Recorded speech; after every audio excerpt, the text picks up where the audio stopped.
आनंदाची बातमी आहे. आत्मामालिक इंटरनॅशनल स्कूल आणि आत्मामालिक ज्युनियर कॉलेजच्या विद्यार्थ्यांनी वेगवेगळ्या स्पर्धा परीक्षांमध्ये सुयश मिळवलं आहे. त्यामध्ये 8वीचा विद्यार्थी साहिल संजय त्रिभुवन या विद्यार्थ्याची निवड नवोदय विद्यालयासाठी झाली असून साहिल संजय त्रिभुवन या 6वी ते 12वी पर्यंत CBSE बोर्डाचं निवासी शिक्षण मिळणार आहे. सोबतच इयत्ता 9वी ते 12वी PM यशस्वी योजनेतून घेतल्या जाणाऱ्या स्कॉलरशिप परीक्षेतून आत्मामालिक ज्युनियर कॉलेजच्या 2 विद्यार्थ्यांची निवड झाली आहे. त्यामध्ये पाटील ऋतुराज रवींद्र आणि होन आदिती किरण या दोघांचा समावेश आहे. त्यांना 2,50,000 रुपये इतकी स्कॉलरशिप 2 वर्षासाठी मिळणार आहे.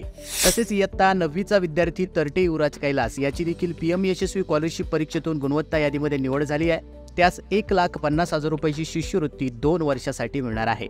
या विद्यार्थ्यांचं सर्व स्तरातून कौतुक होत आहे, कारण त्यांनी खूप मोठी कामगिरी स्पर्धा परीक्षांमध्ये केली आहे. या विद्यार्थ्यांना आत्मामालिक इंटरनॅशनल स्कूलचे प्राचार्य श्रीमान नामदेवजी डांगे सर, तसेच प्राचार्य निरंजनजी डांगे सर, माणिकरावजी जाधव सर, अथर्व फाउंडेशनचे नंदकुमार भाटे सर, शालेय व्यवस्थापक, वसतिगृह व्यवस्थापक, व्यवस्थापिका, अधीक्षक, अधीक्षिका या सर्वांचं मार्गदर्शन लाभलंय.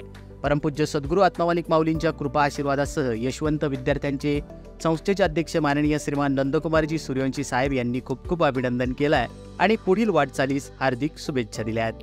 आत्मामालिक न्यूजसाठी संपादक सागर आहिरे, कोकम ठाण.